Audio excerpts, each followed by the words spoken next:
Hi friends, இப்போ நம்ம சிறடி கதை போகிற சிறடி கதையில் நம்ம பாருன்னு சொல்லிட்டு பக்கத்துலேயே சுற்றுறாரு யார் அவங்கள அப்படியே இம்ப்ரெஸ் பண்ணுறதுக்குனே ஒருத்தர் சுற்றிட்டு இருக்காரு. இந்த வயசுலேயும் உன்னோட அழகும் உன் திறமையும் போகவே இல்லைப்பா அப்படின்னு சொல்லிட்டு இவங்க 2 பேர் டாவடிச்சிட்டு இருக்கா.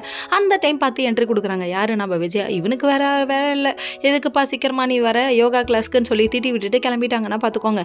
அப்போ நம்ம சிந்தாமணி வராங்க. சிந்தாமணி வந்ததுக்கப்புறமா பாம்பு வீட்டில் வந்தால் கண்டிப்பாக ஆகாது மாஸ்டர், நீங்கள் கோயிலுக்கு போயிட்டு வாங்க குடும்பத்தோட, அதுவும் குலதெய்வ கோயிலுக்குன்னு சொல்கிறாங்க. சரின்னு சொல்லிட்டு இங்கே வீட்டை காமிக்கிறாங்க. வீட்டை காமிச்சோடனே நம்ம மனோஜ் தம்பி இருக்காரு, அவர் பயந்த சுவாகத்திலே நடிக்கிறாரு.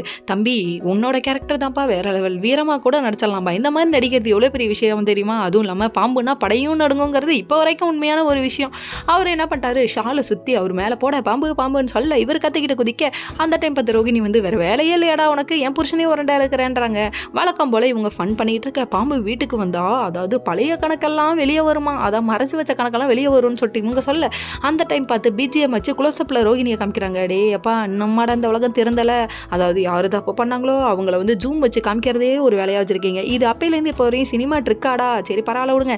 இது ஒரு பக்கம் இருந்தாலுமே அதுக்கப்புறம் இவங்க விஜயா வீட்டுக்கு வர எல்லா விஷயத்தையும் சொல்கிறாங்க. இது மாதிரி குலதெய்வம் கோயிலுக்கு போகணுன்னே எல்லாரும் போயிட்டு வந்துடலாம், அங்கேயே தீபாவளி கொண்டாடிடலாங்கிறாங்க. தீபாவளி முடிஞ்சு பல மாதம் ஆகுது, இப்போ தான் தீபாவளி கொண்டாடுறீங்களோ? ஆமாம். அதுக்கப்புறம் சரி பாட்டி வீட்டுக்கு கிளம்பலாமா, எல்லோரும் ரெடி ஆகுங்கன்னு சொல்ல லீவ் போட முடியாதுன்னு ரவி ஒரு பக்கம் சொல்கிறாரு. லீவ் போட்டு தான் வந்தாகணும்னு சொல்லிட்டு எல்லாருமே கம்பல்சரியாக சொல்லிட்டாங்க. அதுக்கப்புறம் மீனா ஒரு பக்கம் பொக்கே கொடுக்க போக அந்த டைம் பார்த்து ரெஸ்டாரண்ட்டுக்கு வந்தவங்க ஒருத்தவங்க ஒரு ஆர்டர் கொடுக்குறாங்க. யாருக்கு? ரோகிணிக்கு.